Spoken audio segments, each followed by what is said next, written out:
Okay. Um, well, we'll begin with certainly Virginia Tech. Going down to Blacksburg, obviously a difficult place to play. We'll need to prepare our football team um, for that, and that environment is very difficult to play in. So we'll address that with our team today and build on that during the week. So certainly a very good football team, one that has got a great win over North Carolina.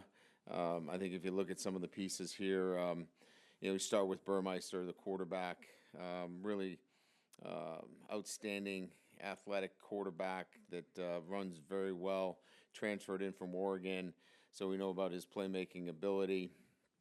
Robinson is a dual threat in the kicking game. He's outstanding. Returned to, I think punt for a touchdown.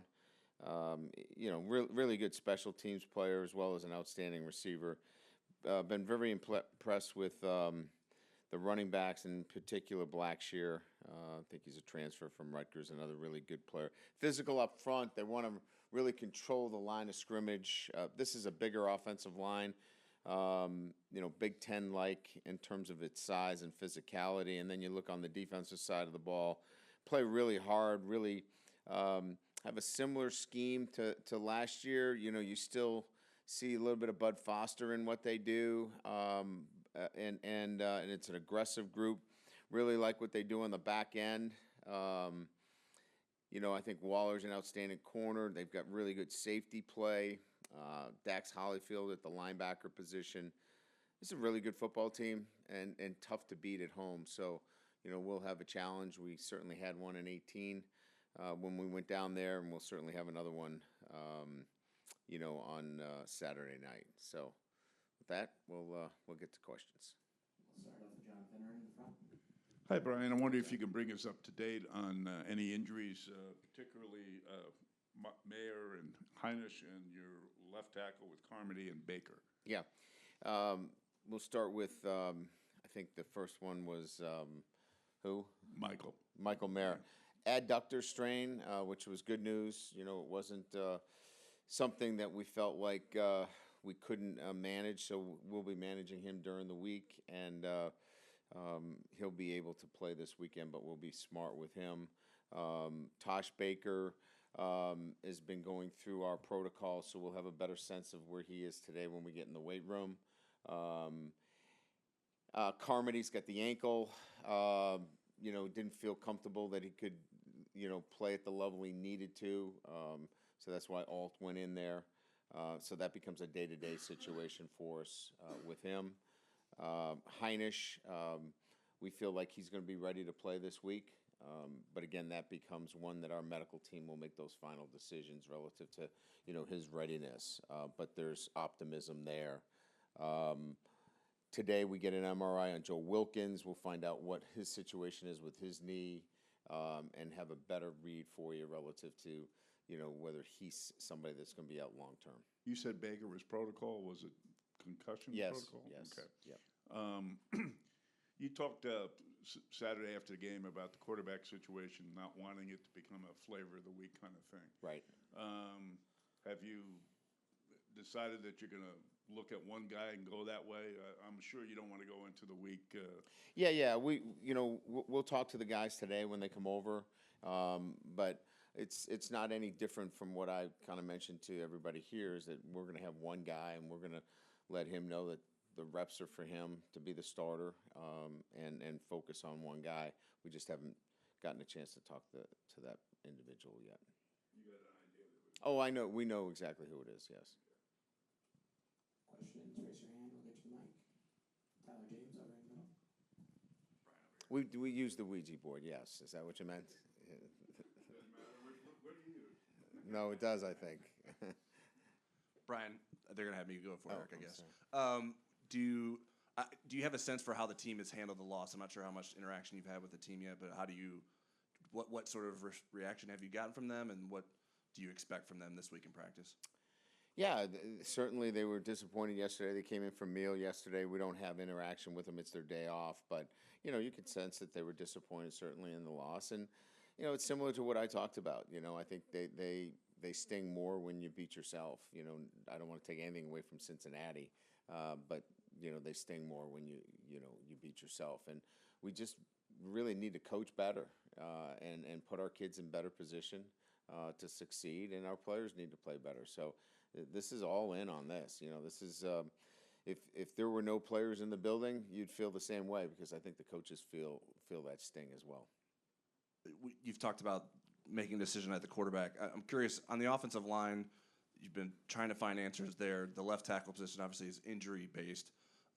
We've seen Zeke Correll and Andrew Kristofic at guard. Do you want to make a decision there, or do you see sort of a rotation moving No, forward? I think you're going to see three playing there. I think you're going to see Kristofic in there as well. You know, he played right. You know, he's capable of playing left, and I think you'll see that continue to grow with a three-man rotation at the guard position.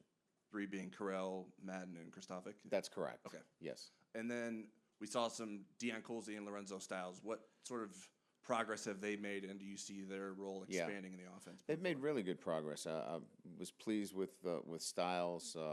You know, he's really begun to show himself on special teams, and very trusted. And then, you know, I thought he made a nice catch in the game and showed a nice burst. He's got to play more, and he will play more, and Deion as well. You know, the volume of reps for those guys out on the perimeter is such that they need a blow. They need to get an opportunity to feel strong in the third and fourth quarter. So that's why you'll see more of those guys. Eric Hansen is next. Brian, if and when Carmody, Baker, and Alt are all healthy at the same time, who's the best of that bunch?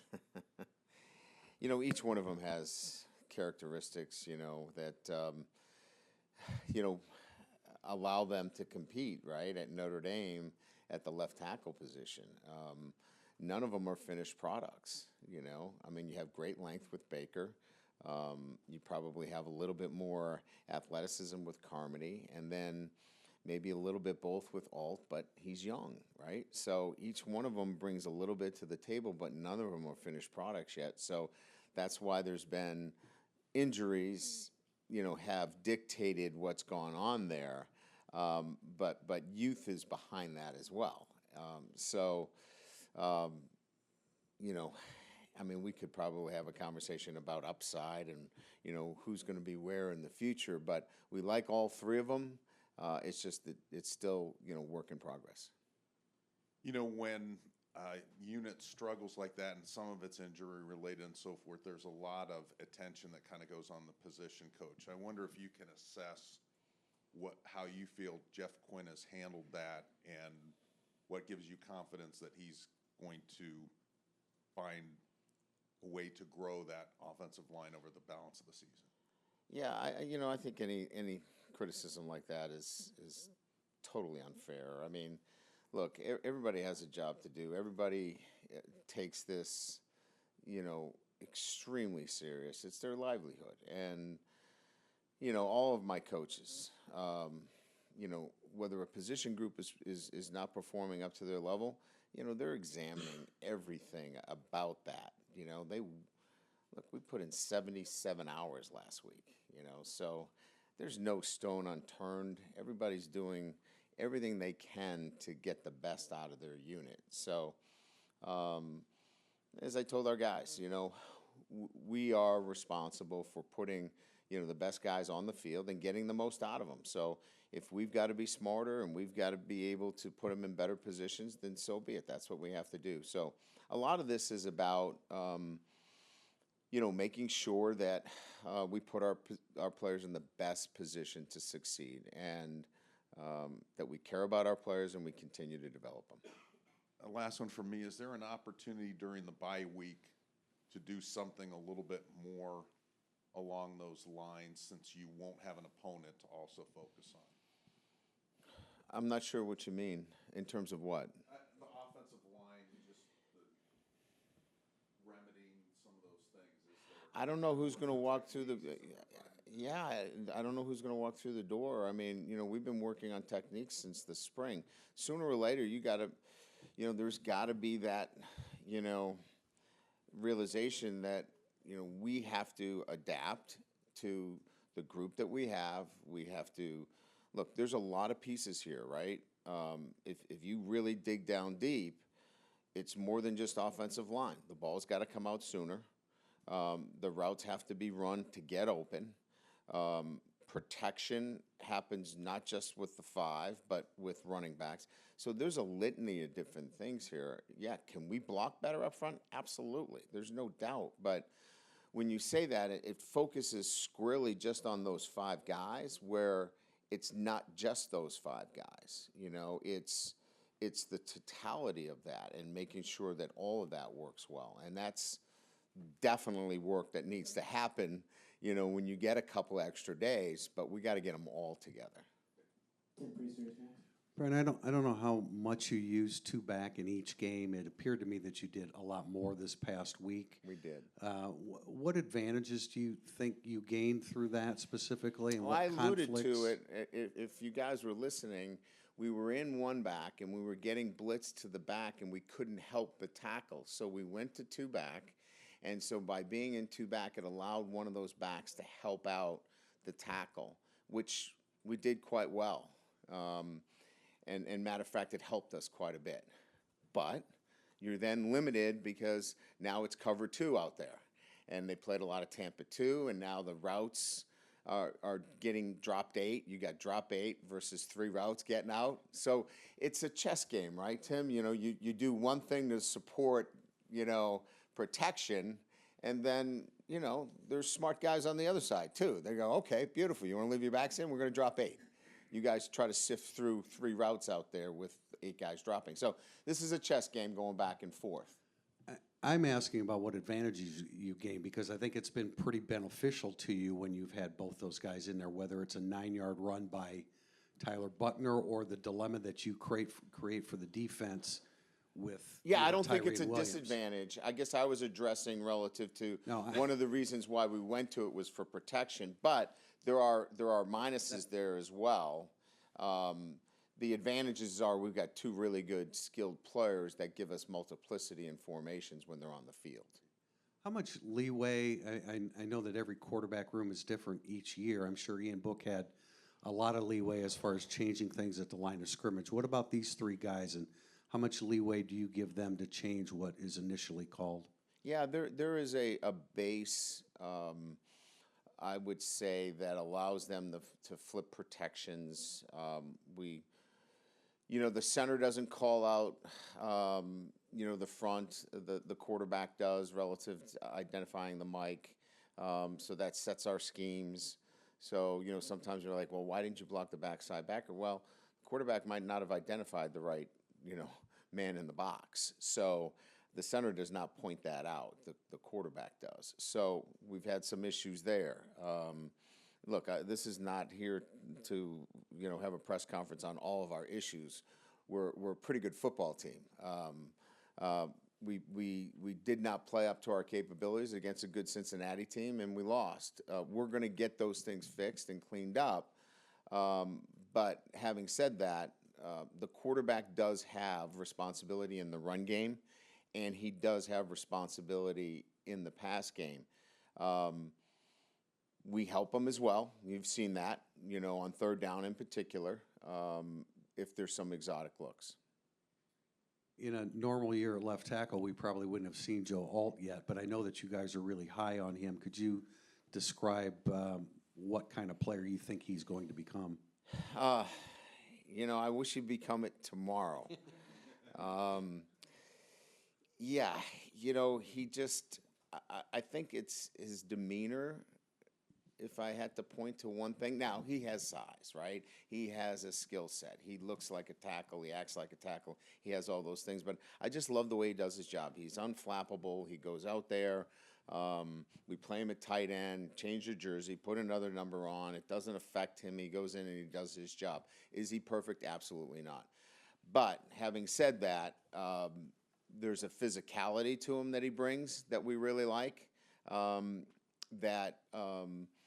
we feel like we need at that position. And, here we go, right? We've got another guy at left tackle, and he's healthy. Jeffrey Rees next. Brian, in making your choice of who you wanted at quarterback, what what steps or what was the evaluation? Who graded out well, who played well. Nobody was perfect, as we know. At the quarterback position, there was mistakes made by all three. But I think at the end of the day, who gives you the best chance to win? This is still about winning football games. We feel like we've got a team that can win the rest of their games. And we want to be able to put the quarterback out there that we believe gives us the chance to do that. Kyron Williams, how did he become so good at picking up blitzes? Oh, it's want to. You got to want to. Some people don't want to. He just has that's who he is. That's his DNA, Now, before we, nominate him for the Blitz Pickup Back of the Year, we got to get better there too. So I'm not going to get into too many details, but, we got to get better there too. And then from a special team standpoint, you mentioned Virginia Tech's success in that area. Obviously, last week, that was an area that was a problem for you too. How do you see that matchup this week? What are some of the steps you take to improving? Catch the football. We're going to work on that again. We work on it every week, but we'll work on it more. Chris Tyree is a competent young man. He's very focused and diligent. He wasn't on that particular play, but we'll get back to focusing on those details. We missed an extra point. John's been really, really good. I really don't have a good reason for either one of those miscues. I love both those kids, but I don't know that they would sit up here and tell you why it happened either. Last one for me, getting the team past the sting of the loss and into improving for this week. How difficult a process is that? Because you've had pretty good success in bouncing back from losses in the past. Yeah, well, first of all, it's you have to address, why you fell short, right? And so, putting out, where do we fall short in our preparation? Where do we fall short in our process? That's where we start. And then once we identify that, we close the book and we move on, and we trust our process and go back to it and commit to it. And if we do that, we'll be fine. Simpson is next. Brian, when you signed Michael Mayer, you knew you were getting an elite talent. In what ways has he maybe been better than what you thought? And are you starting to see his personality come out from a leadership point of view in your locker room? Yeah. I think just the nuances of route running is a lot deeper than I thought. High school is one thing where you dominate, right? You're just better than everybody else. But rarely do you get into a situation where somebody matches you and they're as good as you are physically. But he knows how to set up a defender that is elite and is athletic. He knows, where to sit down and do all the little things that veteran, tight ends do. And sometimes those aren't even taught. You just have that. So you don't know it until you see it. I think the second thing is that he's finding his voice this year. There's no doubt. We put him in the summer in a leadership position, and now he's kind of taken hold of that. And you can start to see that. And I think a lot of it has to do with his play, right? He's playing at a high level, and that kind of transfers really well with the team. This is kind of an offshoot of Eric's question about the bye week, but for players like Prince Colley, Spindler, maybe Styles and Colsey to a lesser extent, is sort of next week a big moving week for them potentially? Is that sort of where you can fast forward or really sort of get those guys? It's really a slippery slope, guys. Bye weeks are a little bit. You have to gauge. You have to gauge what you want to be able to accomplish as it relates to skill development versus resting your football team. And so it's a fine line between the two. And you want to give them some time off. and it's, this first 6 weeks are, you know, two Big Ten teams that are physical, and then Cincinnati, and then you got to go 7:30 at night. You're not going to get back here till 3:34. Do you really want to grind them for 3 more days? And so there's a balancing act. Yes, you want some skill development. You want to see that happen. But when you look up on Friday of bye week, you go, oh, we got a game in a week. And so I'm just giving you the facts of the matter is that there's no like poof, we had a week off, all these guys are ready. You're going to get a little work, but that's about it. How have you sort of evaluated Tommy Rees as a play caller this year? Trying to move different parts around. The offense maybe looks a little different than what he thought at August 1st. Like, how has his season gone from that point of view? I think it's been growth. I think he's growing as an offensive coordinator.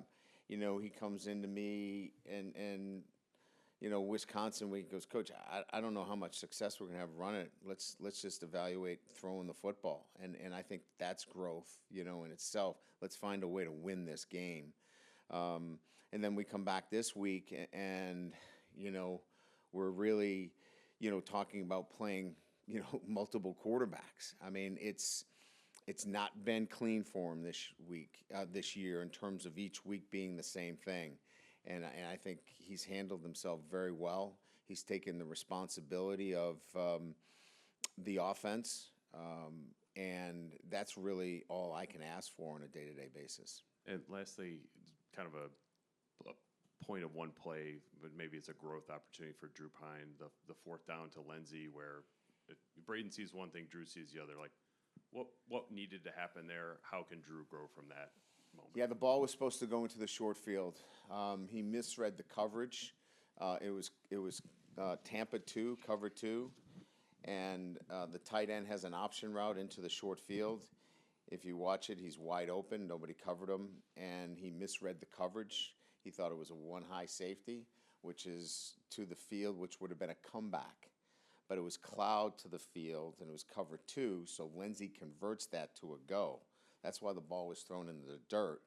So it was a misread based upon the shell. If it's too high, we're going on the option route into the boundary to Mayer. And he's standing there wide open, and it is what it is. Brian, a couple of weeks ago, despite winning, you guys had some miscues in the past game where there were some dropped balls that probably should have been caught. And at the time, you said you weren't concerned because those are easily fixable. But then you had some drops again this week. As you address it further, do you think it's practicing differently, practicing it more, or do sometimes the veteran guys just need to see other guys creeping up on them from behind? So I look at a lot of things. I look at their workload during the week and whether it matches, what the workload is in the game, how many snaps they're getting. Is there a fatigue issue relative to the second half?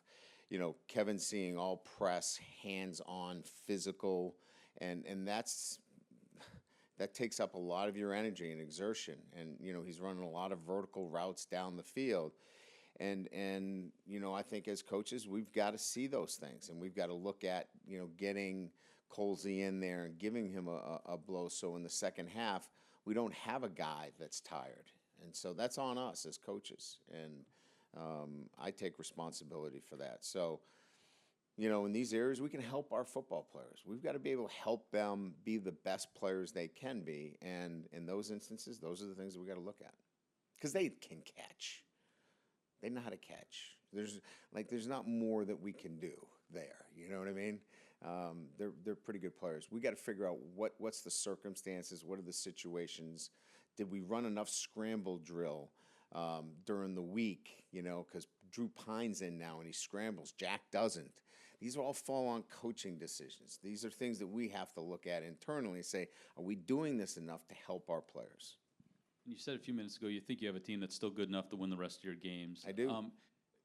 In terms of messaging moving forward, I mean, do you try not to coach them too differently? You don't want to raise the alarm, right? In the way you present what you're presenting with them this week. Like, is that fair?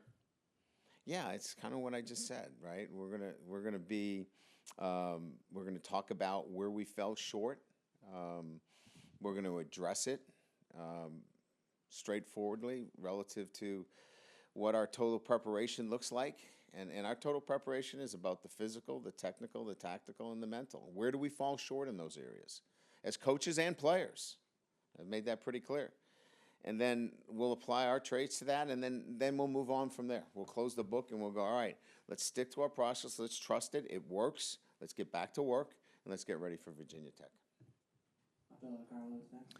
Coach, in terms of announcing the quarterback, is that something you do plan on doing, like with us Thursday, or do you want to try to go into Saturday with keeping Virginia Tech off their game? I think I probably won't announce it. I'll probably just talk to the kids. We'll rep it, and you guys will do fine investigative work and probably figure it out anyways.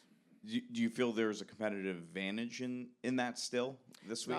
I don't know that I'm thinking in that term, Angela. I think I'm more interested in what we do more than I'm trying to hide something from Virginia Tech. Look, they've seen all three play. They're pretty smart. They can figure it out. So this is really not about trying to gain a competitive advantage. It's more is that I just want to focus on talking to our kids today and getting them moving and start the process that way. And then, can you clarify the timeline of when you guys decided Pine was going in and when he was told? Because it was kind of a little confusing based on, I think he said he heard as he was coming onto the field or something like that. Do you recall? We talked about, we had not made a decision until we got out. We had talked about it at halftime, going with Pine. Tommy goes up to the box, and then I go down to the field, put the headset on, and then by the time I did, I said, "Hey, we're going with Pine, right?" "Yes, we are." And then that's when we got to him. Okay. So this was a confirmation that we had already had a conversation in the locker room. By the time we got to him, that's probably when he got the information. Was that a new story that I missed? No, just clarity. Yeah. He said that, and we just weren't positive. Got it. Exactly. Got it. No, we talked about it at halftime. Tom goes up to the box. Then I go down with the team. So by the time I got back with him, when I got my headset on, we got the clarification that, yeah, this is what we're doing. Okay. And then one more on the bye week aspect. I think you kind of you've made your point a couple times. Thank you. But I would like one more question, just more specifically. I wish the bye weeks were longer, too. Would there, you mentioned with the quarterbacks, everything would be on the table. Yeah. So with the offensive line, would there be any consideration to reevaluating whether or not? Who do you want me to play? You guys tell me. I'm just wondering if there's just any. Give me your 5 guys. Put them in. Who do you want me to play? I'm just wondering if there's any look at Patterson to move out to. No, you can't move him. You can't move Patterson. You can't. He's a center. I'm sorry. I know you want to move him, but does your fantasy team have him out at left tackle or something? I don't want to move him. I'm just asking the question. Oh, okay. No, he's got to stay at center. I'm not saying I don't want to move him. Okay, well, you can't move him. He's going to stay at center, so you're going to have to move your offensive line around him playing at center, your fantasy football team. Yeah, I'm sure he could. Why not put Foskey over there? Why can't Foskey play there? Tim O'Malley is next. Coach, in the middle, this is conveniently about Patterson as well. Just circling back, you mentioned you don't have your center identify the mic or the protections this year. Have you done that in the past? What's the advantage for the quarterback does it, or having a center? And kind of what went into the decision of doing that this season? Because we're getting so much rotation from the second level. And so when the second level comes down, the center really can't find that rotation as easily as the quarterback can. So when the insertion happens, those backers change. So just think of them as birds. Those birds change, and you have to re-identify who the mic is so we go on the right track. And we get so much of it, especially last year when we were in 12 and 13 personnel. We had a number of times where we weren't going to the right guys. Now, we were a little bit better, and we made up for it, but we wanted to make sure that wasn't going to be an issue. More than experience of a center or anything? Oh, yeah, no, it has nothing to do with that. No, it's just so difficult sometimes to identify. You play a lot of these now defenses like ours where the backer is sitting back for RPOs. I mean, you got to identify him. He's in a hit position, but he's sitting for an RPO. It's made it so much more difficult to identify the mic, and that's why it's fallen back on the shoulders of the quarterback.